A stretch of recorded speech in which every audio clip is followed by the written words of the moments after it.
Замучительно педагог ეთერში ქრონიკა 8 საათზე ახლა ამბებს ლევან ჯავახიშვილი გაგაცნობთ.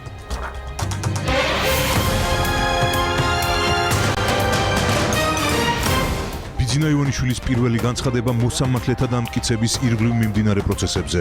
სამწუხაროა, რომ ჯერ კიდევ გასული წლის ზაფხულში სრულიად სხვა საფუძვლით მიღებული გადაწყვეტილება ეკა ბესელია მოსამართლეების არჩევით საკითხს დაუკავშირა. იგი წავიდა გუნდის და გუნდურობის პრინციპის წინააღმდეგ. რაც შეეხება ამ განცხადებას, რაც გავრცელდა პარტიის თავმჯდომარის სახელით, ორშაბათს ვისაუბრებდა ნათელს მოუფენ ყველაფერს. მე დარწმუნებული ვარ საზოგადოება სიმართლეს გაიგებს და დარწმუნებული ვარ ამ ბრძოლის სიმართლეშიც. დღევანდელი განცხადების მერე მე მაქვს მოლოდინი, რომ პროცესები სწორ კალაპოტს უბრუნდება. შეცვლის თუ არა პარლამენტი მოსამართლეთა შერჩევის წესს. H1N1-ის ვირუსით 22 წლის სალომე ქემაშვილი გარდაიცვალა. პაციენტი შემოვიდა დაავადების, გრიპით ინფიცირებიდან მე-6 დღეს, უკიდურესად მძიმე მდგომარეობაში, დადასტურებულია H1N1. დაავადების რაოდენობები მცირდება რაოდენობრივად მიდის შემცირებისაკენ, რაც სამსახად პოზიტიური არის. გადაიარა თუ არა დაავადების პიკმა. რუსთავი თბილისის სამარშრუტო ტაქსებით მგზავრობა დროებით არ გაწვირდება.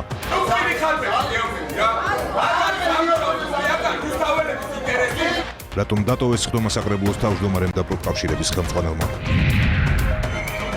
უსაფრთხოების თანამშრომლების მასობრივი პროტესტი გერმანიის აეროპორტებში. უსაფრთხოების სამსახურს ყოველთვის მაღალი სტანდარტებით მოქმედებას თხოვენ. შესაბამისად, მათი ანაზღაურებაც ამ სტანდარტების შესაბამისი უნდა იყოს.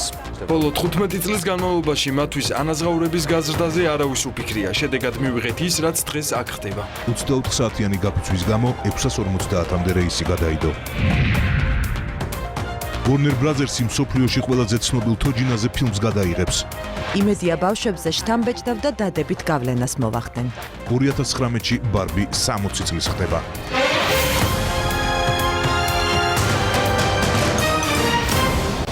უზენაესი სასამართლოს მოსამართლეების არჩევასა და მმართველ-გუნდში მიმდინარე პროცესებს ქართული ოცნების თავმჯდომარე განცხადებით ეხმაურება და ამბობს, რომ მისთვის გაუგებარია, რატომ დაუკავშირა ეკა ბესელიამ მოსამართლეების არჩევის საკითხს იურიდიული კომიტეტის თავმჯდომარის პოსტის დატოვება. განცხადებაში ნათქვამია, რომ ბესელიას პარლამენტის იურიდიული კომიტეტის თავმჯდომარის თანამდებობიდან გადადგომისა და პარლამენტის თავმჯდომარის მოადგილის პოზიციაზე გადანაცვლების შესახებ გადაწყვეტილება ჯერ კიდევ ზაფხულში მიიღეს. ქართული ოცნების დამფუძნებელი მოუწოდებს ყველას დაელოდონ საკითხის განხილვას და თავი შეიკავონ ისეთი განცხადებებისგან, რომლებიც აზიანებს როგორც გუნდის, ისე მოსამართლეთა არჩევის პროცესის ჯანსაღ გარემოში წარმართვის ინტერესებს. ივანიშვილი აღნიშნავს, რომ პროცესს გარკვეული დრო დაეთმობა და გადაწყვეტილებებს მხოლოდ ფართო მსჯელობის საფუძველზე მიიღებენ.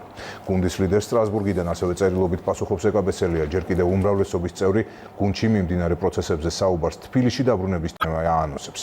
ნათია სონგულაშვილი ქრონიკის პირდაპირ ეთერში კაჭრეთიდან, სადაც საკანონმდებლო და აღმასრულებელი ხელისუფლების წარმომადგენლები სემინარზე იმყოფებიან. ბიძინა ივანიშვილის განცხადებით უზენაესი სასამართლოს მოსამართლეების საკითხის განხილვის გადავადება იყო გონივრული გადაწყვეტილება. პარტიის თავმჯდომარესთვის კი გაუგებარია ეკა ბესელიას მთელი რიგი ქმედებები, მათ შორის ის, თუ რატომ დაუკავშირა მან თანამდებობიდან წასვლა სასამართლოს თემას. ივანიშვილის განცხადებით ეკა ბესელია გუნდურობის წინააღმდეგ წავიდა და პარტიის თავმჯდომარის მიერ გამოქვეყნებულ განცხადებაში ბიძინა ივანიშვილმა დაადასტურა ყველა ის ფაქტი, რაზეც ბოლო დროს საუბრობდა პარლამენტის თავმჯდომარე და მმართველი გუნდის ერთი ნაწილი. დარჩება თუ არა ეკა ბესელია ქართული ოცნების რიგებში შიდა საკითხებზე მსჯელობას მმართველი გუნდი საპარლამენტო უმრავლესობის ხდომაზე უახლოეს პერიოდში აპირებს. სურს საზოგადოებას დაუდასტურო, რომ გადაწყვეტილება ეკა ბესელიას აღნიშნული თანამდებობიდან გადადგომის და პარლამენტის თავმჯდომარის მოადგილის პოზიციაზე გადანაცვლების თაობაზე ჯერ კიდევ ზაფხულში იქნა მიღებული. იურიდიული კომიტეტის თავმჯდომარის პოსტიდან ქართული ოცნების ერთ-ერთი ყველაზე ძველი სახის წასვლას მმართველი პარტიის ლიდერი 14 დღის შემდეგ წერილობით ეხმაურება. ბიძინა ივანიშვილი ეკა ბესელიას გუნდურობის პრინციპის დარღვევის გამო საყვედურობს და ლოგიკურად მიაჩნია მისი დაწინაურების საკითხის დღის წესრიგიდან მოხსნა. სამწუხაროა, რომ ჯერ კიდევ გასული წლის ზაფხულში სრულიად სხვა საფუძვლით მიღებული გადაწყვეტილება ეკა ბესელიამ მოსამართლეების არჩევის საკითხს დაუკავშირა. კიდევ უფრო გაუგებარია ის გადაწყვეტილებები, რომლებიც მან თანამდებობიდან გადადგომის შემდეგ მიიღო. რამდენიმე დღის განმავლობაში პარლამენტის ბიუროსთვის განცხადების არ წარდგენით, აგრეთვე პარლამენტის რეგლამენტის უხეში დარღვევის გზით გედებამ ფოფხაძის კომიტეტის თავმჯდომარის პირველ მოადგილედ არჩევით. იგი წავიდა გუნდის და გუნდურობის პრინციპის წინააღმდეგ. გუნდის მიმართ ამგვარი დამოკიდებულებების გათვალისწინებით სრულიად ბუნებრივია, რომ დღის წესრიგიდან მოიხსნა პარლამენტის თავმჯდომარის მოადგილედ ეკა ბესელიას არჩევის საკითხი. შეგახსენებთ, რომ უზენაესი სასამართლოს მოსამართლეების საკითხის განხილვა ჯერ არც კი განახლებულა. ჯერ კიდევ არ არის ჩამოყალიბებული პოზიციები მოსამართლეების არჩევის პროცედურასთან და კრიტერიუმებთან დაკავშირებითაც კი. აქედან გამომდინარე მოუწოდებთ იმ ადამიანებს, რომლებიც ცდილობენ საკუთარი თავი ამ საკითხით დაინტერესებულ ერთ-ერთ მხარედ წარმოაჩინონ. დაელოდონ საკითხის განხილვას და თავი შეიკავონ იმგვარი განცხადებებისგან, რომლებიც აზიანებს როგორც გუნდის, ისე მოსამართლეთა არჩევის პროცესის ჯანსაღ განემოში წარმართვის ინტერესებს. გუნდის ლიდერის საპასუხოდ ეკა ბესელიამაც წერილობითი ფორმა აირჩია. იურიდიული კომიტეტის უკვე ყოფილი თავმჯდომარე ახლა სტრასბურგში იმყოფება, საიდანაც აანონსებს, რომ გუნდში მიმდინარე პროცესებს ნათელს თბილისში დაბრუნების შემდეგ მოხდენს. ეს ორშაბათს იქნება. სიმბოლურია, რომ ახლა ვიმყოფები ევროსასამართლოს მოსამართლეთა არჩევის ევროსაბჭოს საპარლამენტო კომიტეტის ხდომაზე, სადაც სტრასბურგის მოსამართლეთა შერჩევაზე უნდა ვიმსჯელოთ და საქართველოში ვერ ვთანხმდებით, რომ უნდა არსებობდეს გამართული სტანდარტები და კრიტერიუმები. რაც შეეხება ამ განცხადებას, რაც გავრცელდა პარტიის თავმჯდომარის სახელით, ორშაბათს ვისაუბრებ და ნათელს მოვფენ ყველაფერს. მე დარწმუნებული ვარ, საზოგადოება სიმართლეს გაიგებს და დარწმუნებული ვარ ამ ბრძოლის სიმართლეშიც. ეკა ბესელიას თბილისში დაბრუნებამდე კაბინეტი, რომელიც მას აღარ ეკუთვნის, მისი თანამოაზრეების შეხვედრის ადგილია. გედევან ფოფხაძე და ლევან გოგიჩაიშვილი ამბობენ, რომ მმართველი პარტიის ის წევრები, რომლებიც უზენაესი სასამართლოს მოსამართლეთა სიის წინააღმდეგ არიან, ქართული ოცნების მთავარ ღირებულებებს იცავენ. ვიცით ხო ყველა ვინ უჭერდა მხარს ამ სიას, ხო ამ შემთხვევაში პარლამენტის თავმჯდომარე, რომ მისი ინიციატივით ხდებოდა დროზე და განვიხილოთ და ის ადამიანები, ვინც თქვათ არიან მასთან თქვათ ასოცირებული. ჩვენ ვფიქრობთ, რომ მათ არ უნდა ქონდეთ წამყვანი როლი, იმიტომ რომ თუ ისინი იქნებიან ამ შემთხვევაში, დობა პარლამენტის მიმართ კიდევ უფრო შემცირდება და ამ პროცესის მიმართ უფრო შემცირდება, რამდენად სწორ კრიტერიუმებს შევიმუშავებთ. ჩვენ ვართ დღეს გუნდის ყველაზე ერთგული ჯარისკაცები, იმიტომ რომ ვიცავთ გუნდის ღირებულებებს და ხა თუ ანო ზარდიაშვილი და ეს ადამიანები, რომლებიც 2012-ში საერთოდ არ იყვნენ ჩვენთან ერთად აღმოჩნდება, რომ ჩვენ გუნდიდან ჩაგვაჩუჩებენ, მაშინ კიდე საკითხავია ეს რა გუნდია. რაც გადაიქცევა ქართული ოცნება, ჩვენ არაფერს არ ვტოვებთ. თუ ესე თქვა იქნება ელემენტარული ძალადობა განსხვავებულ აზრზე და ჩვენ პოზიციაზე, ჩვენ პოზიციას არ შევიცვლით. უმრავლესობის უმრავლესობა ეკა ბესელიას პოზიციებს იმდენად იწუნებს, რომ მის ადგილს მმართველი პარტიის რიგებში ეჩქვეშ აყენებს. დასრულდება თუ არა ბიძინა ევანიშვილის მიერ გაერთიანებულ გუნდთან ბესელიას 6 წლიანი თანამშრომლობა, ეს სავარაუდოდ უმრავლესობის ხდომის ფორმატში გადაწყდება. მანამდე მოსამართლეთა სიასთან დაკავშირებით გაკეთებულ განცხადებებს ოცნების წევრების ნაწილი აბსურდულს უწოდებს. ფაქტებს ვერ გავექცევით, ფაქტი კი ერთია, როდესაც იყო შეხვედრები ვენეციის კომისიასთან, მაშინ ვინც იყო წარმოდგენილი საპარლამენტო ხელმძღვანელობიდან, ლიდერშიპიდან, კობახიძე, თამარ ჩუგოშვილი, მდინარაძე მოითხოვდნენ და საბოლოოდ ესეც აისახა კონსტიტუციაში, რომ უმაღლესი საბჭო, ის უმაღლესი საბჭო არ დაენიშნა დამოუკიდებლად მოსამართლეები, რომ ეს ყოფილიყო აუცილებლად პარლამენტის გადასაწყვეტი. ესეთი პოზიციები ჩვენ გუნდში ერთად ვერ დავჩებით და როგორი ფორმით მოხდება დაცილება, ამას მომავალი გვეჩვენებს და საერთოდ მოხდება თუ არა, შესაძლოა, მე ძალიან ესეთი სკეპტიკური ვარ ამის მიმართ, მაგრამ შესაძლოა რაღაც პოზიციების დავაახლოთ ან უკეთ გავერკვეთ შექმნილ სიტუაციაში. უზენაესი სასამართლოს მოსამართლეთა სიასთან დაკავშირებით ბიძინა ევანიშვილი დღეს გავრცელებულ განცხადებაში ვრცლად საუბრობს. ქართული ოცნების ლიდერი ამბობს, რომ სასამართლოს შემადგენლობაში დღეს 28-დან მხოლოდ 10 მოსამართლეა, რაც ხელს უშლის სასამართლოს ნორმალურ ფუნქციონირებას. აქედან გამომდინარე, ივანიშვილი ობიექტურს უწოდებს იუსტიციის უმაღლესი საბჭოს სურვილს მოსამართლეობის კანდიდატების სწრაფად წარდგენის თაობაზე. ამ ფონზე მმართველი პარტიის ლიდერისთვის გონიურულია პარლამენტის მიერ საკითხის განხილვის გადავალება.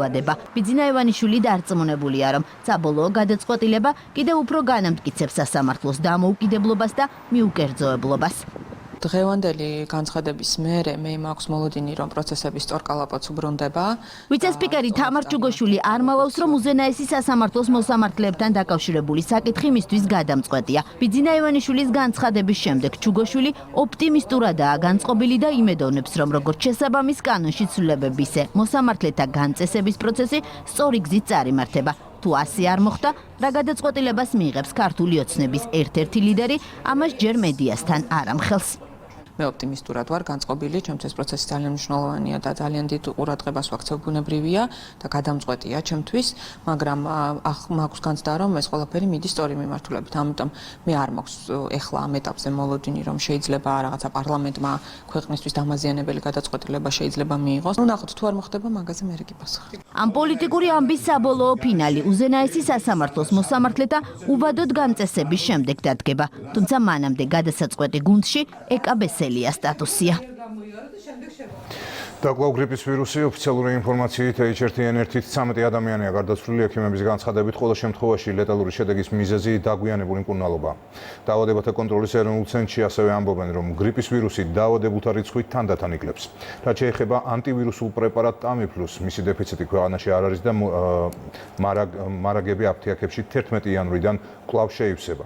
ანი ბერუკაშვილი ახლა ქრონიკის პირდაპირ ეთერში.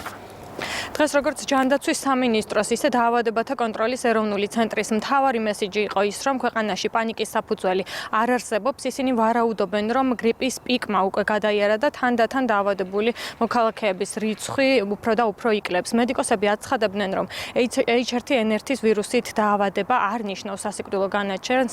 ეს ვირუსი არის განკურნებადი, თუმცა გართულების შემთხვევაში მისი დამარცხება საკმაოდ ძნელია, ამიტომ ყველაზე მნიშვნელოვანი არის ის, რომ სიმპტომების შემთხვევაში მოქალაქეებმა რაც შეიძლება სწრაფად მიმართონ სამედიცინო დაწესებულებას. ექიმების განცხადებით რისკ ჯგუფს წარმოადგენენ ბავშვები, ორსულები და მოხუცები, ამიტომ მათ განსაკუთრებული ყურადღება მართებთ. ვინაიდან პაციენტი კლინიკაში შემოსვლისთანავე იყო პერსპექტივა არსებულ მკურნალობაზე, არ ქონა ორგანოს სათანადო პასუხი და პაციენტით გარდაიცვალა. 22 წლის სალომე ქემაშვილი H1N1-ის ვირუსით ინფექციურ საავადმყოფოში გარდაიცვალა. ექიმების თქმით, პაციენტმა სამედიცინო დაწესებულებას დაგვიანებით მიმართა. ამიტომ მკურნალობის მიუხედავად მედიკოსებმა მისი გადარჩენა ვეღარ შეძლეს. ჩვენთან ეს პაციენტი შემოვიდა დაავადების, ანუ გრიპით ინფიცირებიდან მე-6 დღეს, უკიდურესად მძიმე მდგომარეობაში. თითქმის უპერსპექტივა უკვე ატონიური კომეთ უმძიმესი სეპტიური შოკით დადასტურებულია H1N1. ამჟამად H1N1 ვირუსით გარდაცვალების ლაბორატორიულად დადასტურებული 13 შემთხვევა ფიქსირდება. ექიმების თქმით, გარდაცვლილთა აბსოლუტურმა უმრავლესობამ მკურნალობის დაწყება დააგვიანა. სამედიცინო დაწესებულებაში დროულად მისვლის შემთხვევაში ეგრეთ წოდებული ღორის გრიპი განკურნებადია. ამიტომ ვირუსული სიმპტომების შემთხვევაში ექიმს დაუყოვნებლივ უნდა მიმართოთ. როგორც კი გრიპისთვის დამახასიათებელი სიმპტომები გაუჩნდება პაციენტს, ეს არის მაღალი სიცხე, ხველება, თავის ტკივილი, თავბრუსხვევა, სახსრების ტკივილი, მიმართონ დაუყოვნებლივ თავიანთი ოჯახის ექიმს. დაავადებათა კონტროლის ეროვნული ცენტრის ინფორმაციით გრიპის ვირუსით დაავადებულთა რიცხვი თანდათან იკლებს და ამჟამად 100,000 მოსახლეზე 256 შეადგენს. ცენტრის ხელმძღვანელი ვარაუდობს, რომ დაავადების პიკმა უკვე გადაიარა, თუმცა ჯანდაცვის მინისტრის თქმით, საავადმყოფოებში ამჟამად ასობით ადამიანი რჩება, რადგან მკურნალობას გარკვეული პერიოდი სჭირდება. ჰოსპიტალიზაციების რაოდენობა გაიზარდა 616-დან 855-მდე. და თუ კი 39 ადამიანი, 39 პაციენტი იყო გუშინდელი მდგომარეობით რეანიმაციულ განყოფილებებში, დღევანდელი მდგომარეობით ეს არის უკვე 54 პაციენტი. არის ხოლმე გარკვეული პიკური სეზონები. როგორც წესი, რომელიც შეიძლება გაგრძელდეს 2 კვირა, 3 კვირა, დღევანდელი მაჩვენებლის დაახლოებით 5-ჯერ ადიზრდა ქონია 2009 წლის სეზონზე, 11-12 წლის სეზონზე, როცა ყოფილა 2 პიკი წლის განმავლობაში. ამიტომ ამ ხნის განმავლობაში მზაობა ყოველთვის არის. სამედიცინო დაწესებულებებში აცხადებენ, რომ პაციენტთა მიმართვიანობა დღითიდღე მცირდება, თუმცა საავადმყოფოები მაინც გადატვირთულია. დღევანდელი მონაცემით ბოლო რამდენიმე დღის გარდა 52 დადასტურებული შემთხვევა გვაქვს გრიპის, მათ შორის მხოლოდ 2 არის H3N2 ტიპის ვირუსი, ყველა დანარჩენი არის H1N1 ტიპის ვირუსი. პირველი შემთხვევა ლაბორატორიულად დადასტურებული დაფიქსირდა ნოემბრის ბოლო კვირას და მაქსიმუმი შემთხვევების მოუწია დეკემბრის მესამე კვირას, როდესაც კვირის განმავლობაში ჰქონდა 19 შემთხვევა ლაბორატორიულად დადასტურებული გრიპის. ამის შემდეგ სტაბილურად რჩება 10, 11, 12-ის ფარგლებში. რაც შეეხება სამკურნალო საშუალებებს, ჯანდაცვის სამინისტროსა და სააფთიაქო ქსელებში აცხადებენ, რომ Tamiflus მარაგი საკმარისია. აფთიაქებში დამატებით შეიტანეს პირბადეებიც. პრეპარატი ტამი პლუს საკმაოდ მარაგი იყო მობილიზებული PSP-ს ქსელში, ყველგან კიდევ დაემატება ამას და იმ აფიაქებში განთავსდება, რომელიც 24 საათიანია, რათა მოსახლეობისთვის ადვილად ხელმისაწვდომი იყოს. რაც შეეხება პირბადეებს, PSP-ს ქსელში ამ პირბადეებზე არ არის დეფიციტი. რაც შეეხება პრეპარატ ტამი პლუს, მასზე გაიზარდა მოთხოვნა, შესაბამისად სრულად შეიძლება ვერ დაკმაყოფილოს მომხმარებლის მოთხოვნა, თუმცა ჩვენს 5 აფთიაქში თბილისში დევს ეს პრეპარატი, ჩვენ საინფორმაციო სამსახურში შეუძლია მომხმარებელს დააზუსტოს ინფორმაცია. საქართველოს მასშტაბით ანტივირუსული პრეპარატი ტამიფლუს მარაგი აფთიაქებში ხვალიდან შეივსება. გრიპის ვირუსის გააქტიურებასთან ერთად აქტუალური გახდა საკითხი, თუ რა ღირს პრეპარატი ტამიფლუ. მოქალაქეები აქტიურად საუბრობდნენ იმაზე, რომ საზღვარგარეთ ამ პრეპარატის ფასი არის გაცილებით იაფი. ჩვენ დავინტერესდით სხვა ქვეყნების გამოცდილებით, მაგალითად ამერიკის შეერთებულ შტატებში 1 კოლოფი ტამიფლუს ღირებულება დაახლოებით $122 შეადგენს, რაც შეეხება მაგალითად ბალტიისპირეთის ქვეყნებს. ლიტვაში მისი ფასი არის დაახლოებით €13, ხოლო ესტონეთში 1 კოლოფის ფასი €16 შეადგენს. დღეს ჯანდაცვის მინისტრმა არ დააკონკრეტა თუ რამდენად ყიდულობს ქვეყანა ტამიფლუს, თუმცა მან მიმართა ფარმაცევტული ბიზნესის წარმომადგენლებს და მოუწოდა, რომ შეძლების დაგვარად ამ პრეპარატზე ფასი დააკლონ. დაავადების რაოდენობები მცირდება რაოდენობრივად მიდის შემცირებისაკენ, რაც ცალსახად პოზიტიური არის. თუმცა ის სადაც უკვე განვითარდა გრიპი, ასეთ შემთხვევაში დაავადება მიმდინარეობს მძიმედ. ჰოსპიტალიზაციების რაოდენობა გაიზარდა 616-დან 855-მდე და თუ კი 29 პაციენტი იყო გუშინდელი მდგომარეობით რეანიმაციულ განყოფილებებში, დღევანდელი მდგომარეობით ეს არის უკვე 54 პაციენტი. მექნება ესეთი თუ შეიძლება მიმართვა ფარმაკოლოგიური კომპანიებისადმი, რომლებიც დისტრიბუციას აკეთებენ ამ პრეპარატებისას, რომ განიხილონ შესაძლებლობა ამ პერიოდში, გაზრდილი ავადობის პერიოდში გამოიჩინონ სოციალური კორპორაციული პასუხისმგებლობის მზაობა და შეძლების დაგვარად დაწიონ ფასები ამ კონკრეტულ პრეპარატზე. ჩემი შეხედულებით ამისი რეზერვი და რესურსი მათ აქვს. არის ხოლმე გარკვეული პიკური სეზონები. როგორც წესი, რომელიც შეიძლება გაგრძელდეს 2 კვირა, 3 კვირა, დღევანდელი მაჩვენებლის დაახლოებით 5-ჯერ ადიზრდა ქონია 2009 წლის სეზონზე, 11-12 წლის სეზონზე, როცა ყოფილა 2 პიკი წლის განმავლობაში. ამიტომ ამ ხნის განმავლობაში მზაობა ყოველთვის არის. რაც შეეხება პრეპარატის ფასს საქართველოში, ტამიფლუს აფთიაქებში დაახლოებით 68 ლარად შეიძენთ. მადლობთ ანია, სანი ბერუკაშვილი იყო. ხვალიდან რუსთავი-თბილისის მიკროავტობუსით მგზავრობა ისევ 1 ლარი და 50 თეთრი ეღირება. ეს ტარიფი 1 თებერვლამდე იმოქმედებს, ანუ სანამ საბოლოო შეთანხმება არ შედგება. მცხოვრების მოთხოვნა ტარიფის განსასაზღვრად სპეციალური სამუშაო ჯგუფის შექმნის შესახებ უკვე გათვალისწინებულია. თუმცა თუ მოვლენები ისე არ განვითარდება, როგორც მძღოლებს სურთ, არ არის გამორიცხული ისინი გაიფიცნონ. სანდრო გამსახურდია თემის დეტალებით ქრონიკის პირდაპირ ეთერში. რუსთავში სამარშრუტო ტაქსიებით მგზავრობასთან დაკავშირებული პრობლემა არის დროებით მოგვარებული. 1 თებერვლამდე მგზავრობის ღირებულება ისევ 1 ლარი და 50 თეთრი იქნება. მომდევნო 21 დღის განმავლობაში ლევან სამხარაულის ბიუროს სპეციალისტებმა უნდა დაადგინონ რეალური ფასი, რის მიხედვითაც სამომავლოდ მოხდება მგზავრების ტრანსპორტირება ქალაქ რუსთავიდან თბილისამდე. დღეს მგზავრობის ტარიფთან დაკავშირებით თითქმის 2 საათის განმავლობაში ხმაურისა და დაპირისპირების ფონზე მსჯელობდნენ ქალაქ რუსთავის საკრებულოში. საბოლოოდ კონსენსუსი მიღწეულია და როგორც უკვე გითხარით, მგზავრობა მომდევნო 21 დღის განმავლობაში ისევ 1 ლარი და 50 თეთრი იქნება. დღეს რუსთავის მერი ირაკლი ტაბაღუა გამოვიდა ინიციატივით, რომ მერიას გაეზარდოს უფლებამოსილებები იმ ნაწილში, თუ კი კომპანიების სამომავლოდ გადაწყვეტენ ულტიმატუმის ენით საუბარს, რომ მერიას ჰქონდეს შესაძლებლობა ცალმხრივად გააფორმოს სხვა კომპანიასთან ხელშეკრულება, რათა არ შეიქმნას სატრანსპორტო კოლაფსი ქალაქში. ამ ინიციატივით უკმაყოფილოები დარჩნენ პროფკავშირების წარმომადგენლები.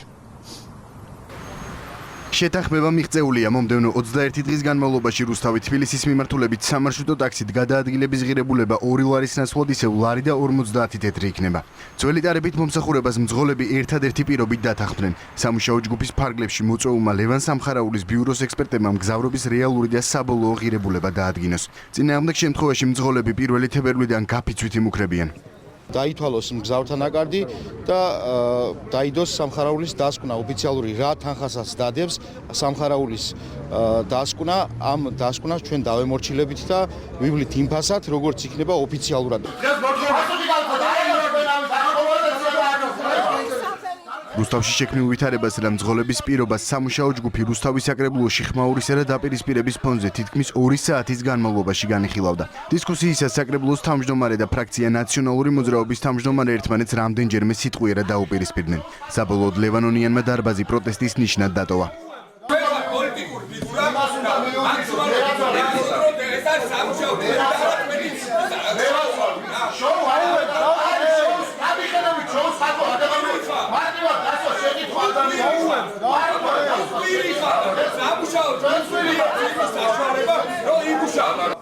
შეხვედრას საკრებულოს წევრებთან, თავმჯდომარესთან, სამუშაო ჯგუფის ხელმძღვანელთან, პროფკავშირების წარმომადგენლებთან და სამოქალაქო სექტორთან ერთად კომპანია ინტერტრანსის ხელმძღვანელიც ესწრებოდა. შეკრებილებს კომპანიისა და მძღოლების შეთავაზება კიდევ ერთხელ სანდრო ჯაფარიძემ გააცნო, რასაც საკრებულოს წევრები და სამუშაო ჯგუფის ხელმძღვანელები დათანხმდნენ. მძღოლების და კომპანიის სახელით დღეს მოხდა ისევ იმის გათვალისწინება, რომ რუსთავის მოსახლეობას და მის სტუმრებს გადაადგილებაზე გადახდა 2 ლარის გადახდა უძნელდებოდა. ჩვენს მიერ მოხდა დროებით, სანამ კომისია შეისწავლის რეალურად რა არის ერთი მგზავრის გადაყვანა რუსთავიდან თბილისში და ასევე თბილისიდან რუსთავში, მანამდე ეს მგზავრობა იქნება ლარი და 50. სხდომას მოქალაქის სტატუსით ესწრებოდა რუსთავის მერი. ირეკლი დაბაღუამ სამუშაო ჯგუფს მერიის უფლებამოსილების გაზრდის ინიციატივით მიმართა. რუსთავის მერს სურს, რომ სამომავლოდ სატრანსპორტო კოლაფსის თავიდან ასარიდებლად კრიზისული ვითარებისას მერიას გარკვეულ მარშრუტებზე კომპანიებთან ხელშეკრულების დროებით ტენდერის გარეშე გაფორმების უფლება მიეცეს. ეს არის უფლებამოსილების გაზრდა იმ ნაწილში, რომ ქალაქი კოლაფსში არ ჩავარდეს და არ მოხდეს მანიპულირება იმ საშუალებებით, რომელიც საშუალებებით შეიძლება მოქალაქეზე ცუდად აისახოს. ალტერნატივი გზების შემთხვევაში, მარშრუტების შემთხვევაში მერს მუნიციპალიტეტს ექნება უფლებამოსილება დანიშნოს ტრანსპორტი და გააფორმოს გადამზიდავთან ხელშეკრულება კონკურსის გამოცხადებამდე. რუსთავის მერის ეს ინიციატივა სხვადასხვაგვარად გაიგეს სამუშაო ჯგუფის წევრებმა. სატრანსპორტო პროფკავშირების წარმომადგენელმა შეხვედრის დასრულების შემდეგ დაანონსა, რომ მძღოლები ჯანდაცვის სამინისტროს გაფიცვის მოთხოვნით მაინც მიმართავენ და თუკი პროცესები მათი შეთავაზებული სცენარით არ განვითარდა, 1 თებერვალს ქალაქში გაფიცვა დაიწყება. სამუშაო ჯგუფის წევრმა ახალგაზრდებმა კი რუსთავის მერის ინიციატივა მოიწონეს. დღეიდან ათვას იწყებს საგაფიცვო პროცედურა. მიემართება შრომის ჯანმრთელობის სამინისტროს როგორც კანონიდან გამოდო 21 დღის ვადაში, იმიტომ რომ ხედავთ რომ თუ 2 ლარი გახდება ფასი და დაადგენს კომისია, სულ არ შევალ მე კომისიაში თვითონ დაადგინოს, ხომ? გამოდის რომ მაინც არ დაეთანხმებიან. ჩვენ 21 დღეს ვითვენთ, 21 დღეს შეხედავთ თუ რა მოხდება. პირველ რიგში ჩვენი მოთხოვნა არის ის, რომ შეიქმნას ბაზარი, სადაც იქნება კონკურენცია და აღარ იქნება მონოპოლისტი კომპანია, რომელიც როცა უნდა დაგვაშანტაჟებს და ისე გაზრდის ფასებს. აქედან გამომდინარე, კარგი იქნება თუ ამ კომისიაში ეს საკითხი დადგება და განვიხილავთ ერთად. რუსთავიდან თბილისამდე მგზავრობა 2 ლარამდე 10 დღის წინ გაძვირდა, რასაც რუსთაველების მწვავე პროტესტი მოჰყვა. თუმცა აქციებს რუსთავში მძღოლებიც მართავდნენ. მგზავრობის ახალი ფასი სამხარაულის ექსპერტიზის ბიურომ მომდევნო 21 დღის ვადაში უნდა დაადგინოს. რამდენად მისაღები იქნება ის მოსახლეობისთვის და მძღოლებისთვის 1 თებერვალს გაირკვევა. სპეციალური ოპერაციული ძალების ქვედანაყოფებში რეორგანიზაცია მიმდინარეობს და თავდაცვის სამინისტრო არც ერთი სამხედროს გათავისუფლებას არ გეგმავს. განმარტება დღეს თავდაცვის ძალების ხელმძღვანელმა პირადად გააკეთა და განაცხადა, რომ რუსთავი ორის მიერ გავრცელებული ინფორმაცია სიმართლეს არ შეესაბამება. ძალოვან უწყებაში ამბობენ, რომ რეორგანიზაცია ახალი სტრუქტურის ფორმირების ნაწილია, რაც აღმოსავლეთ და დასავლეთ მიმართულებებზე ძალთა თანაბრად გადანაწილებას ისახავს მიზნად. ცნობისთვის სპეციალური ოპერაციების ძალების 2 ლოკაციაზე განთავსების შესახებ გადაწყვეტილება თავდაცვის სამინისტრომ შეერთებული შტატებიდან მოწვეულ მრჩევლებთან კონსულტაციის შემდეგ მიიღო. პროცესში ჩართული იყო ჩრდილო-ატლანტიკური ალიანსის მრჩეველთა ჯგუფიც. ამ სამხედრო მოსამსახურეების ნაწილი მალე დისლოკაციის ადგილს შეიცვლის და მუხროვანიდან ქობულეთში ახალ სამხედრო ბაზაზე გადავა. თავდაცვის ძალების ტრანსფორმაციის ფარგლებში სპეციალური ოპერაციის ძალები 2 ადგილას განთავსდება. აქამდე სპეციალური ოპერაციის ძალები ძირითადად აღმოსავლეთ საქართველოში იყო თავმოყრილი. რეორგანიზაცია სახმელეთო ჯარების სარდლობების მხარდასაჭერად აღმოსავლეთ და დასავლეთ მიმართულებებზე მათ თანაბარ გადანაწილებას გულისხმობს. იგეგმება შტაბის, სასწავლო ცენტრის და 2 ბატალიონის ჩამოყალიბება. როგორც თავდაცვის სამინისტროში აცხადებენ, იმისთვის რომ მობილურობა და კომუნიკაცია ეფექტიანი იყოს, კიდევ ერთი ბაზა აშენდა. აქამდე ძირითადად სპეციალური ოპერაციების ძალებით ამოყრილი იყო თბილისის გარშემო და შესაბამისად ექცნდა გარკვეულ მართვა და კონტროლის პრობლემებს, როცა უკვე ისინი იღებდნენ გარკვეულ ამოცანებს, რომელიც პატნა განახორციელებდნენ დასავლეთ მიმართულებაზე. დღეს მდგომარეობით, როცა დასავლეთში ჩამოყალიბდება კიდე ერთი საკმაოდ ძლიერი სტრუქტურა სპეციალური ოპერაციების ძალების და ფაქტურად ეს პრობლემა მოიხსნება, ანუ მართვა და კონტროლის სისტემა ამუშავდება უფრო ეფექტურად, გაიზრდება ავტონომიურობის ხარისხი სპეციალური ოპერაციების ძალებისა, რათა მათ შეძლონ გარკვეული დამოუკიდებლობის ფარგლებში განახორციელონ ოპერაციების საჭიროების შემთხვევაში. რეორგანიზაცია მიზნად ისახავდა ჩვენი სპეციალური ოპერაციების ძალების მობილურობის და ეფექტურობის ამაღლებას, რაც საბოლოო ჯამში ემსახურება ჩვენი ქვეყნის თავდაცვის უნარიანობის ამაღლებას. 800 სამხედრო მოსამსახურის განთავისუფლება ეს არის სიცრუე, არც ერთი სამხედრო მოსამსახურე არ განთავისუფლებულა, ყველა დაინიშნება ქვედანაყოფებში. 800-მდე სამხედრო მოსამსახურის გათავისუფლების შესახებ ინფორმაცია დილით გავრცელდა. თავდაცვის სამინისტროში კატეგორიულად უარყოფენ, რომ სპეციალური ოპერაციების ძალების სამხედრო მოსამსახურეთაგან რომელიმე კადრების განკარგულებაშია. გენერალ-მაიორი ვლადიმერ ჩაჩიბაია დარწმუნებულია, რომ მათი გათავისუფლების შესახებ ინფორმაცია მიზანმიმართულად ვრცელდება. არც ერთი სამხედრო მოსამსახური არ რჩება სამსახურის მიღმა. ყველა სამხედრო მოსამსახური არის დასაქმებული. ინფორმაცია, რომ ადამიანები დარჩენ უმუშევრები არ შეესაბამება სიმართლეს. ყველა ხვალიდან გადანაწილებული იქნება თანამდებობებს. პირადი შემადგენლობას ვისაც შეეხო რეორგანიზაციას უყველა 100% დანიშნული არიან შესაბამის თანამდებობებზე, ასე რომ არც ერთი სამხედრო მოსამსახური არ დარჩენილა სამსახურის გამოში. ვისაც რეორგანიზაცია არ შეეხო, ის აგრძელებს ჩვეულებრივ სამსახურს, სადაც იყო აქამდე დანიშნული.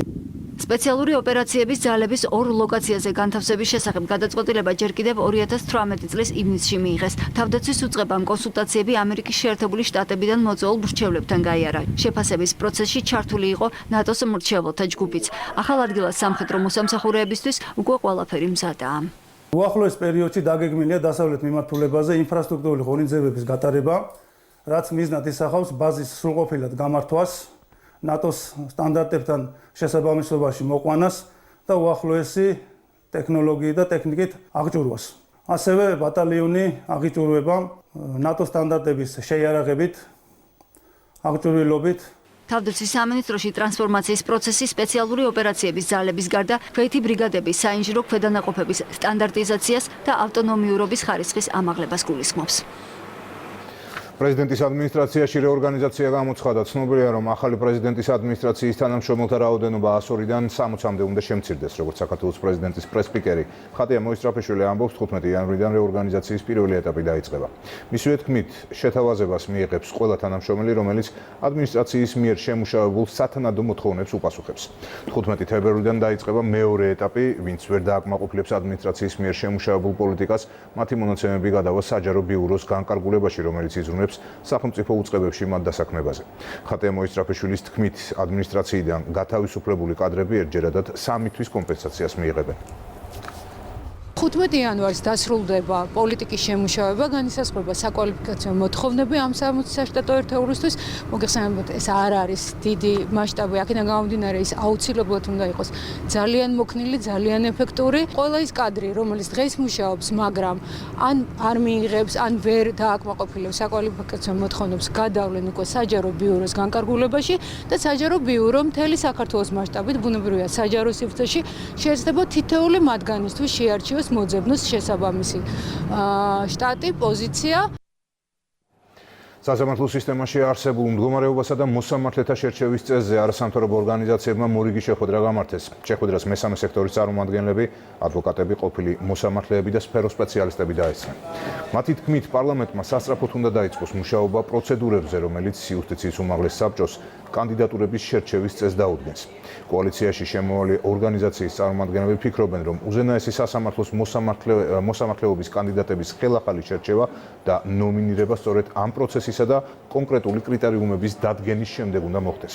კოალიციაში შემოვალმა ჯგუფებმა უზენაესი სასამართლოს დაკომპლექტების საკითხსა და მოსამართლეობის კანდიდატთა შერჩევის წესთან დაკავშირებით სხვადასხვა სახის აქტივობას დაანონსეს. ყველანიც ხედავს, რომ აუცილებელია რადიკალური ნაბიჯების გადადგმა კანონით გათვალისწინებულ ფარგლებში სასამართლოს გადასარჩენად. ჩვენ თანხმდებით, რომ ამ მოძრაობას დავიწყებთ, გავაფართოვებთ. ეს არ გამორიცხავს არც აქციებს, არ გამორიცხავს არც სამართლებრივი დოკუმენტების მომზადებას, ეს არ გამორიცხავს არც მოლაპარაკებების მაგიდასთან დასხდომას პარლამენტარებთან ერთად. ჩვენ ვითვალისწინებთ ყველა შესაძლო გამოწვევას, რომელიც შეიძლება ჩვენს წინაშე არსებობდეს ამ პროცესში. ჯგუფებს შორის არის სრული კონსენსუსი იმაზე, რომ პირველ რიგში სია, რომელიც პარლამენტშია წარდგენილი, არ უნდა იყოს განხილული და ის უნდა დაბრუნდეს სასამართლოში. საინიციატივო ჯგუფში არის თანხმობა იმ იდეაზე, რომ საბჭოს ის წევრები, რომლებმაც ხარი დაუჭირეს მოსამართლეების სიას, უნდა გადადგნენ თანამდებობებიდან და მხოლოდ ახალი საბჭოს განახლებული შემადგენლობის პირობებში უნდა გაგრძელდეს უზენაეს სასამართლოს დაკომპლექტების თემაზე მსჯელობა და საუბარი. ჩვენ რა თქმა უნდა ჩვენი ინიციატივითაც გეგმავთ პარლამენტს მოვუწოდოთ, მათ შორის შევხვდეთ და წერილობითაც გავუზიაროთ ჩვენი ხედვები, როგორ უნდა გაგრძელდეს ეს პროცესი და რა უნდა იყოს აუცილებელი ეტაპები, რომლის გარეშეც ვერ წარმოგვიდგენია უზენაეს სასამართლოს მოსამართლეების შერჩევა. იქნება ყველანაირი ფორმა, რითაც შესაძლებელია საუბრები, შეხვედრები, როგორც პარლამენტის წევრებთან, საერთაშორისო ორგანიზაციებთან, ასევე აქციებიც არ გამორიცხება ყველანაირი ფორმით, რაც კი შეიძლება არსებობდეს, იქნება როგორც ესე ერთობლივად შეთანხმებულად, ასევე ინდივიდუალურ რეჟიმში, მათ შესაძლებელი მმართველობებზე, როგორც საკანონმდებლო მმართველობებზე, რეგულაციებზე და თავიანთ მოსაზრებებს, ესე ვთქვათ, სამოქალაქო საზოგადოება შეეცდება, რომ ძალიან მძლავრად წარმოადგენს. უსაფრთხოების სამსახურის თანამშრომელთა გაფიცვა გერმანიის დიდ აეროპორტებში. ნახეთ რამდენიმე წუთში რეკლამის შემდეგ.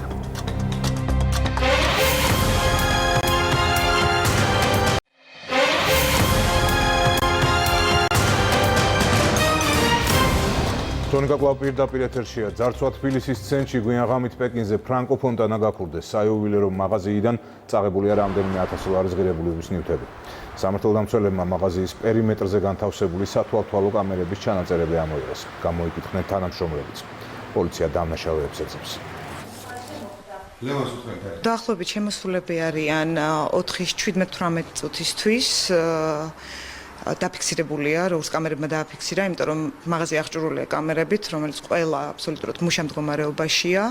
შესაბამისად, ვიცით ის, რომ სამი პიროვნება იყვნენ ექსპერტებიც, კრიმინალისტებიც, პოლიციაც იყო ადგილზე და რა ვიცი, წაღებულია ოქროს სამკაულები, ოქროს ნივთები, დიდი რაოდენობით ამ წამს ზარალზე ახლა ლაპარაკი ჯერ შეუძლებელია, იმიტომ რომ ეს დასათვლელია ყველაფერი. უბრალოდ ვიმედოვნებთ, რომ ეს ყველაფერი მალე იქნება გამოძიებული. იმიტომ რომ კადრები ამოღებულია და წაღებულია. სასწრაფო დახმარების მანქანის მძღოლს, რომელიც ჭავჭავაძის გამზირზე მომხდარი ტრაგედიის მონაწილეა, ბრალი ოფიციალურად წარედგინა. პროკურატურა მას სატრანსპორტო უსაფრთხოების ნორმების დარღვევას ედავება, რამაც სიცოცხლის მოსვლობა გამოიწვია. დაცვის მხარეს მიაჩნია, რომ გადაწყვეტილება ნაჩქარევია. აღკვეთ ღონისძიებაზე სასამართლო ხვალ იმსჯელებს. ბრალდებული ამ დრომდე კლინიკაში რჩება და მკურნალობას ბადრაგის ზედამხედველობის ქვეშ განაგრძობს. მისი ჯანმრთელობის მდგომარეობა სტაბილურია. ბრალი არის წარდგენილი საქართველოს სისხლის სამართლის კოდექსის 276 მუხლის მეხუთე და მესამე ნაწილებით, რაც გულისხმობს ერთი ადამიანის სიცოცხლის მოსპობას, ხოლო დანარჩენი პიროვნებების, ორი პიროვნების მძიმე სხეულის მძიმე დაზიანებას. ძნელი წარმოსადგენელი არ გახლავთ ის გარემოებაც, რომ ფსიქოლოგიური და ფიზიკური მდგომარეობა აღნიშნული პერსონალისა ძალზე გადატვირთული და მძიმეა. მე ვამბობ, რომ უნდა ჩატარდეს აქ ფსიქიკური და ფსიქოლოგიური ექსპერტიზა, რომელიც დაადგენს, რომ მომხდარი შემთხვევის დროს რამდენად იყო შესაძლებელი ამ პიროვნებას დაეკარგა გონება. ავარიისას დაშავებული ორი მოქალაქე კი რეგიონულ ჰოსპიტალში რჩება, მათი ჯანმრთელობის მდგომარეობა დამაკმაყოფილებელია. ერთ-ერთ პაციენტს ორი ოპერაცია გაუკეთა და ექიმებმა მისთვის კიდურის შენარჩუნება შეძლეს. ტრაგედია თბილისში გუშინ დილით მოხდა სასწრაფო დახმარების მანქანა, რომელსაც კლინიკაში პაციენტი გადაჰყავდა, გზის სავალი ნაწილიდან გადავიდა და მშენებლობაზე დასაქმებულებს შეეჯახა. ერთის მდგომარეობა არის დღეისთვის დამაკმაყოფილებელი და მოგვიანებით სავარაუდოდ მოხდება მისი გაწერა ბინაზე. რაც შეეხება მეორე პაციენტის მდგომარეობას, რომელსაც გუშინ ორი ოპერაცია ჩაუტარდა, დინამიკაში მისი მდგომარეობა არის გაუმჯობესებული, თუმცა უგრძელდება ინტენსიური მეთვალყურება. ფეხი ამ ეტაპზე შენარჩუნებულია ჩატარებული ოპერაციის შემდეგ, მას ორი ოპერაცია გაუკეთდა. უგრძელდება ინტენსიური მეთვალყურება და მისი მდგომარეობა საბედნიეროდ გაუმჯობესებულია.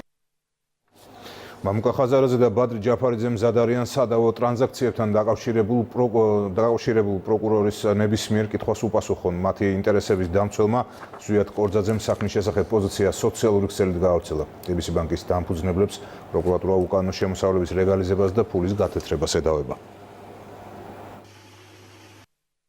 2007-2008 წლებში TBC ბანკის დამფუძნებლებმა მამუკა ხაზარაძემ და ბადრი ჯაფარიძემ კრედიტორებისგან ისესხეს თანხები ბანკის კაპიტალის გასაზრდელად.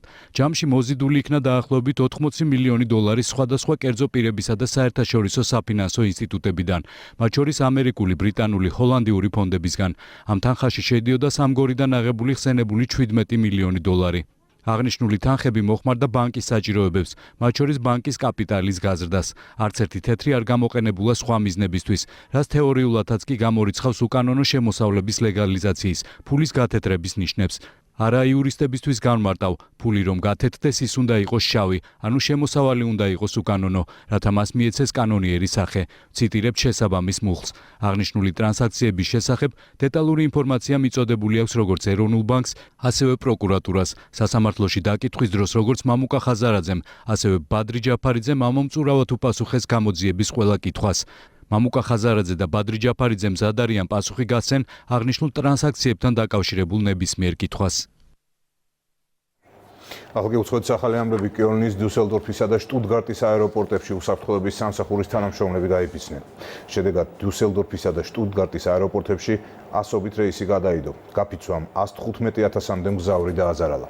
უსაფრთხოების სამსახურის თანამშრომლები ხელფასების გაზრდას ითხოვენ. ახალი წლის მეორე კვირა გერმანიაში მასობრივი გაფიცვები დაიწყო. ბერლინის აეროპორტების შემდეგ გაფიცვა გერმანიის კიდევ 3 უმსხვილეს აეროპორტში გამოაცხადეს. კიოლნის, დიუსელდორფისა და შტუტგარტის აეროპორტების უსაფრთხოების სამსახურის თანამშრომლები ერთიანი ფედერალური სატარიფო ბადის შემოღებას ითხოვენ, რაც მათი ანაზღაურების საათში 20 ევრომდე გაზდას ითვალისწინებს. მათ საკმაოდ რთული მისია აქვთ ტერორისტული საფრთხისგან მგზავრების დაცვა. უსაფრთხოების სამსახურს ყოველთვის მაღალი სტანდარტებით მოქმედებას თხოვენ. შესაბამისად, მათი ანაზღაურებაც ამ სტანდარტების შესაბამისი უნდა იყოს. 24 საათიანი გაფიცვის შედეგად დიუსელდორფისა და შტუტგარტის აეროპორტებში 640-მდე რეისი გადაიდო. ასობით ავტომობილი და სატვირთო მანქანა შესვლას ვერ ახერხებდა კიოლნის აეროპორტშიც. ის გამოც ტერმინალის მისადგომებთან კილომეტრიანი საცობი წარმოიქმნა. შექმნილი დისკომფორტის მიუხედავად მგზავრები აქციის მონაწილეებს სოლიდარობას უცხადებენ. ბოლო 15 წლის განმავლობაში მათთვის ანაზღაურების გაზრდაზე არავის უფიქრია. შედეგად მივიღეთ ის, რაც დღეს აქ ხდება.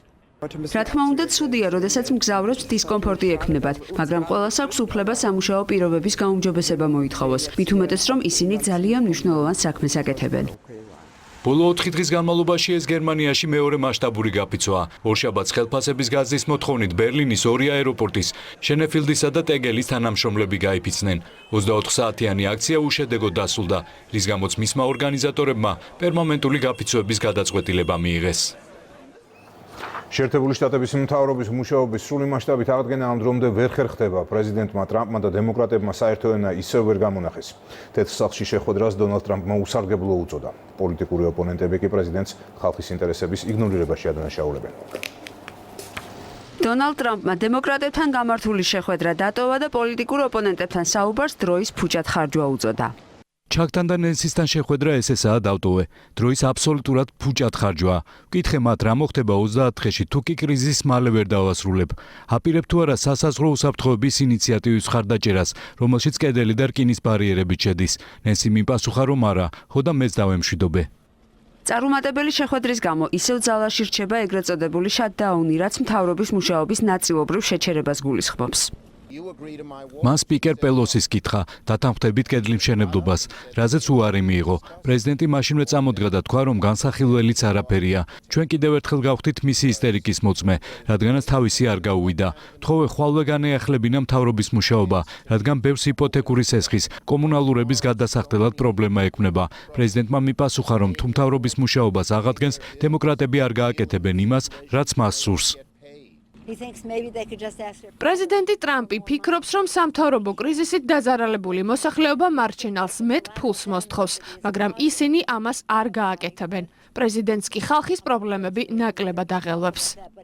მექსიკასთან საზღვარზე კედლის მშენებლობისთვის 5 მილიარდ 700 მილიონი დოლარის გაცემას დემოკრატები ამ დრომდე არ თანხმდებიან. მთავრობის მუშაობაც უკვე მე-19 დღეა ნაწილობრივ შეჩერებულია. სახელმწიფო ორგანოები, რომლებიც ეგრეთ წოდებული შატდაუნის გამო დაზარალდნენ, საშინაო უსაფრთხოების სამინისტრო, ვაჭრობის სამინისტრო, შინაგან საქმეთა სამინისტრო და ფინანსთა სამინისტროა. ტრამპის პრეზიდენტობის პერიოდში მთავრობა მუშაობა ნაწილობრივ უკვე მესამედ და ყველაზე ხანგრძლივად შეწყვიტა. დღემდე ამერიკის შეერთებულ შტატებში ეგრეთ წოდებული შატდაუნის რეკორდი 1995-96 წლებში დაფიქსირდა, როცა კრიზისი 21 დღე გაგრძელდა. კინოსტუდია Warner Brothers-ი მსოფლიოში ყველაზე ცნობილ თოჯინა ბარბიზე ფილმს გადაიღებს. მთავარ როლს ავსტრალიელი მსახიობი მარგო რობი შეასრულებს. ახალი ფილმის გადაღება თოჯინის გარშემო აგორებული სკანდალებისა და ბრალდებების საპასუხოდ გადაწყვეტეს. ამერიკის ერთ-ერთი ყველაზე დიდი სიმბოლო წელს 60 წლის ხდება.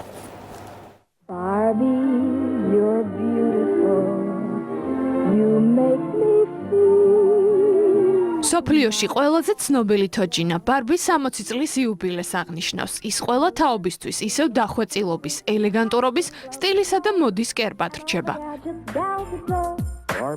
წლების განმავლობაში ბარბი ირგებდა მსოფლიოს სხვადასხვა ქვეყნის ქალის იმიჯს. სამგანზომილებიანი თოჯინა ნიუ-იორკში პირველად 1959 წელს გამოჩნდა. ელიოტ და რუთ ჰანტლერებმა ზრდასრული ქალი თოჯინა შექმნეს და შვილის სახელი დაარქვეს.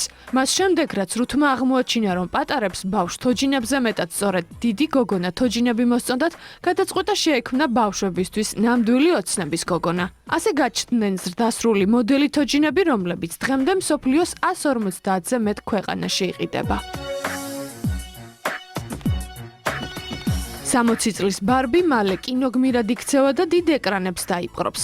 კინოკომპანია Warner Brothers-მა და თოჯინების მწარმოებელმა კომპანიამ ფილმის გადაღება რამდენიმე დღის წინ დაანონსეს. კინოგადაღებები მალე დაიწყება. კინოსურათის სათამაშო ბარბის რთული ცხოვრების შესახებ გვიამბობს. როგორც მსოფლიო პრესა წერს, ახალი ფილმის გადაღება თოჯინის გარშემო არსებული სკანდალებისა და ბრალდებების საპასუხოდ გადაწყდა. ნამდვილი ბარბის როლზე საბოლოოდ მსახიობი მარგო რობი შეარჩიეს. ის ასევე შეითავსებს ფილმის თანაპროდიუსერის როლსაც. ბარბის როლზე მსახიობი ენ ჰეთავეიც დასახელდა, თუმცა მოგვიანებით არჩევანი მარგო რობიზე გაკეთდა. ჩემთვის უდიდესი პატივია ვითამაშო ეს როლი. იმედია ბავშვებზე შთამბეჭდავ და დადებით გავლენას მოვახდენ. ცნობილი ხდება, რომ ფილმის სიუჟეტის მიხედვით ბარბის გარეგნობა არ შეეფერება იმ ქვეყნის სილამაზის სტანდარტებს, სადაც ცხოვრობს. ამიტომ მას ბარბილენდიდან აძევებენ. ამის შემდეგ ბარბი ისეთ სამყაროში ხვდება, სადაც ადგილი ყველასთვის მოიძებნება. ფილმის რეჟისორის ვინაობა ჯერჯერობით უცნობია. ამჯერად მხოლოდ პატი ჯენკინსი სახელდება. არაერთი განსხვავებული და ცნობილი გმირის განსახიერების შემდეგ კინოვარსკვლავი მარგო რობი კინოეკრანებზე ამჯერად ლეგენდარულ თოჯინა ბარბის გააცოცხლებს. ის ყველა სიახლის ნახვა უკვე შეგიძლიათ იმედი News G-ზე, თქვენ წინ გელოდებათ სპორტის სიახლეები და ამინდის პროგნოზი, მე ხვალამდე გემშვიდობით. მადლობთ რომ გიყურეთ.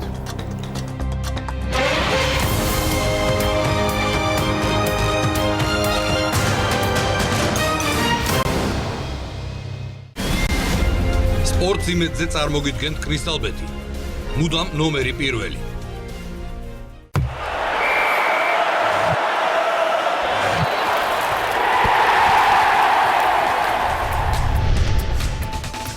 საღამოშიდობისა სპორტის ახალი ამბების დროს დადგა.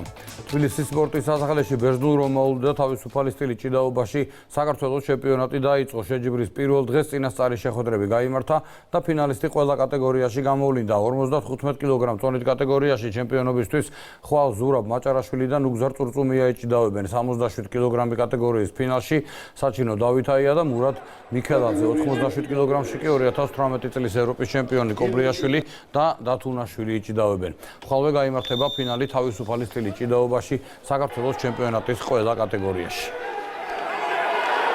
გასახარია ის, რომ ახალგაზრდა ფალონები უკვე იმკვიდრებენ ადგილს ეროვნულ ნაკრებში, ასევე ძველი ჩვენი იმედები ასევე გამოდიან კარგად, ასე რომ ხვალ კიდე არის, ზეგაც კიდე გვაქვს შეხვედრები და იმედია იქნება სიახლეები. დატვირთული წელი გვაქვს საშეჯიბრო, გვაქვს ევროპის ჩემპიონატი, ევროპული თამაშები და ასევე ბოლო დასკვნითი სექტემბერში გვაქვს მსოფლიო ჩემპიონატი, რომელიც სადაც გათამაშდება ლიცენზიები და ვეცდებით, რომ ვასახელოთ ჩვენი ქვეყანა. საფეხბურთო კლუბი ბოლნისის სიონი ახალი სეზონისთვის ემზადება. დღეს მუხიანის სავსწრელ ბაზაზე კლუბის ხელმძღვანელებმა 7 ახალი ფეხბურთელი წარადგინეს. ბოლნისის სიონის ღირსებას მეკარე ლევანისიანი, თავდამსხმელი თამაზ მაკაცარია, ნახევარმცველები ანდრე სუხიაშვილი, დავით რაჟამაშვილი, თორნიკე თარხნიშვილი, მცველები არჩილ ტვილდიანი და ნიკოლო ზაფაქიძე დაიცავენ.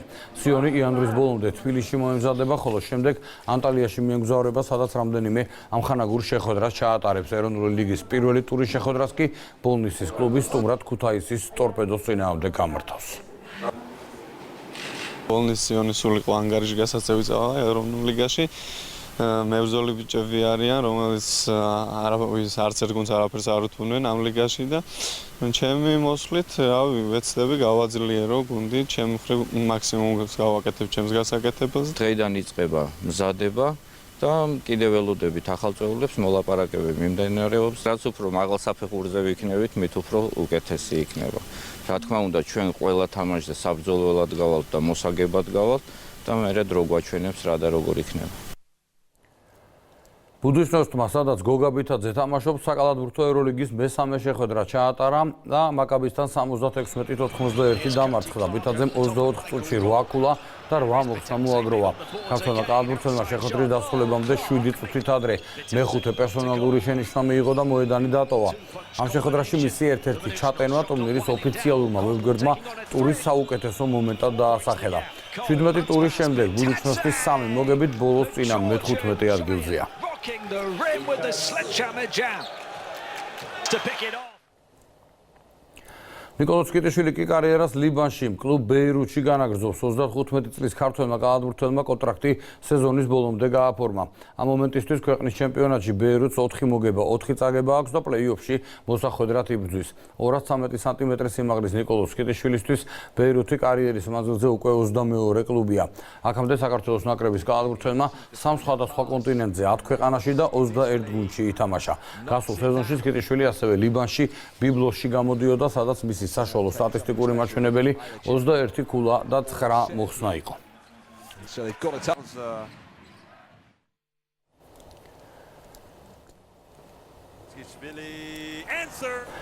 ბოლო მსოფლიო ჩემპიონატის ერთ-ერთი აღმოჩენა. საფრანგეთის ნაკრების მცველი ბენჟამინ პავარი მომდევნო სეზონიდან მიუნხენის ბაიერნის ღირსებას დაიცავს. ბავარიელთა სპორტული დირექტორის ხასან სალიხამიჯიჩის განცხადებით ფეხბურთელთან 5 წლიანი ხელშეკრულება გაფორმდა. 22 წლის ფრანგი, რომელმაც მსოფლიო ჩემპიონატზე არგენტინელთა კარში ეფექტური დარტყმით ბურთი გაიტანა, ბუნდესლიგაში შტუტგარტში თამაშობს.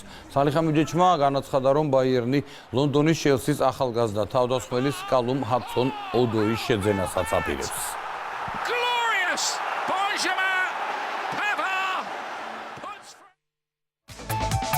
და მოვიდა ამინდის პროგნოზის დროც, რომელსაც ანანო გალობლიშვილი გაგვასწრებს. მე ხოლმე გემშვიდობები ნახვამდის.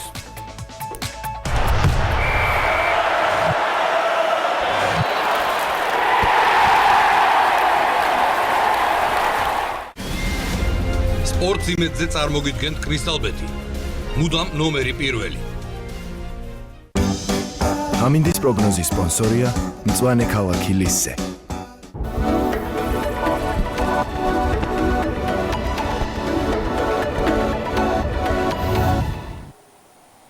მოგესალმებით, ვნახოთ რა ამინდი იქნება ხვალ საქართველოში. დავიწყოთ დასავლეთ რეგიონიდან. ქუთაისში დღე უმეტესად უნალექო ჩაივლის და უბერავს აღმოსავლეთის ქარი 3 მეტრი წამში. ჰაერის ტემპერატურა დღისით 12, ხოლო ღამით 4 გრადუსი იქნება. ღრუბლიანი ამინდი არის ნავარაუდები ოზურგეთში და უბერავს სამხრეთ-აღმოსავლეთის სუსტი ქარი. ჰაერის ტემპერატურა დღისით 10, ხოლო ღამით 3 გრადუსი დაფიქსირდება. ბათუმში მოსალოდნელია ხანმოკლე წვიმა და უბერავს სამხრეთ-აღმოსავლეთის ქარი 4 მეტრი წამში. ჰაერის ტემპერატურა დღისით 13, ხოლო ღამით 6 გრადუსი იქნება. უმეტესად უნალექო ჩაივლის დღე ფოთში და უბერავს აღმოსავლეთის ქარი 4 მეტრი წამში. ჰაერის ტემპერატურა დღისით 12, ხოლო ღამით 6 გრადუსი დაფიქსირდება. ზუგდიდში ცვალებადი მოღრუბლობაა ნავარაუდები და უბერავს აღმოსავლეთის ქარი 3 მეტრი წამში. ჰაერის ტემპერატურა დღისით 12, ხოლო ღამით 5 გრადუსი იქნება. ხანმოკლე წვიმაა მოსალოდნელი სოხუმში და უბერავს ჩრდილო-აღმოსავლეთის სუსტი ქარი. ჰაერის ტემპერატურა დღისით 13, ხოლო ღამით 6 გრადუსი დაფიქსირდება. მესტიაშიც ხანმოკლე წვიმას ვარაუდობენ და უბერავს ჩრდილო-დასავლეთის ქარი 2 მეტრი წამში. ჰაერის ტემპერატურა დღისით 2, ხოლო ღამით ტემპერატურა -5 გრადუსამდე დაიწევს. უმეტესად უნალექო ჩაივლის ტრიამბროლაურში დაუბერავს ჩრდილო-აღმოსავლეთის სუსტი ქარი. ჰაერის ტემპერატურა დღისით 6, ხოლო ღამით -3 გრადუსი დაფიქსირდება. ჭიათურაშიც უნალექო დღიან ნავარაუდები დაუბერავს ჩრდილო-აღმოსავლეთის ქარი 3 მეტრი წამში. ჰაერის ტემპერატურა დღისით 9, ხოლო ღამით 1 გრადუსი ყინვა იქნება. მზიანი ამინდია მოსალოდნელი ახალციხეში დაუბერავს სამხრეთ-დასავლეთის სუსტი ქარი. ჰაერის ტემპერატურა დღისით 4 გრადუსი და ღამით -7 გრადუსამდე დაიწევს. ბორჯომში დღე უმეტესად უნალექო ჩაივლის დაუბერავს სამხრეთ-აღმოსავლეთის ქარი 2 მეტრი წამში. ჰაერის ტემპერატურა დღისით 6, ხოლო ღამით -5 გრადუსი იქნება. ხრუბლიანობის მომატება ნავარაუდები ბაკურიანში დაუბერავს სამხრეთის მიმართულების სუსტი ქარი. ჰაერის ტემპერატურა დღისით -2, ხოლო ღამით 9 გრადუსი ყინვა დაფიქსირდება. უნალექო დღეა მოსალოდნელი გორში დაუბერავს სამხრეთ-აღმოსავლეთის ქარი 2 მეტრი წამში. ჰაერის ტემპერატურა დღისით 7, ხოლო ღამით -4 გრადუსი იქნება. ასევე უნალექო ჩაივლის დღე ცხინვალში დაუბერავს ჩრდილო-აღმოსავლეთის სუსტი ქარი. ჰაერის ტემპერატურა დღისით 5, ხოლო ღამით -4 გრადუსი დაფიქსირდება. გუდაურში ღრუბლიანობის მომატება ნავარაუდები დაუბერავს ჩრდილო-დასავლეთის ქარი 2 მეტრი წამში. ჰაერის ტემპერატურა დღისით -1 გრადუსი და ღამით -10 გრადუსამდე დაიწევს. უმეტესად უნალექო დღე იქნება ომალოში დაუბერავს სამხრეთ-დასავლეთის ქარი 3 მეტრი წამში. ჰაერის ტემპერატურა დღისით -1, ხოლო ღამით 13 გრადუსი ყინვა დაფიქსირდება. ლაგოდეხშიც უნალექო ჩაივლის დღე დაუბერავს ჩრდილოეთის სუსტი ქარი. ჰაერის ტემპერატურა დღისით 8, ხოლო ღამით -2 გრადუსი იქნება. ღრუბლიანობის მომატება ნავარაუდები თელავში დაუბერავს ჩრდილო-დასავლეთის სუსტი ქარი. ჰაერის ტემპერატურა დღისით 9, ხოლო ღამით -1 გრადუსი დაფიქსირდება. გურჯანში უნალექო დღე იქნება დაუბერავს ჩრდილო-დასავლეთის ქარი 2 მეტრი წამში. ჰაერის ტემპერატურა დღისით 9 გრადუსი და ღამით -1 გრადუსამდე დაიწევს. ღრუბლიანობის მომატება ნავარაუდები სიღნაღში დაუბერავს დასავლეთის სუსტი ქარი. ჰაერის ტემპერატურა დღისით 9, ხოლო ღამით -1 გრადუსი დაფიქსირდება. უმეტესად უნალექო ჩაივლის დღე რუსთავში დაუბერავს ჩრდილოეთის მიმართულების ქარი 3 მეტრი წამში. ჰაერის ტემპერატურა დღისით 9, ხოლო ღამით -1 გრადუსი იქნება. რაც შეეხება ჩვენს დედაქალაქს თბილისს, დღისით ზიანი ამინდია მოსალოდნელი დაუბერავს ჩრდილო-დასავლეთის სუსტი ქარი. ჰაერის ტემპერატურა დღისით 7, ხოლო ღამით -1 გრადუსი დაფიქსირდება. ასეთი ამინდი გველის ყოველ საქართველოში მე სასიამოვნო საღამოს გისურვებ. ნახვამდის.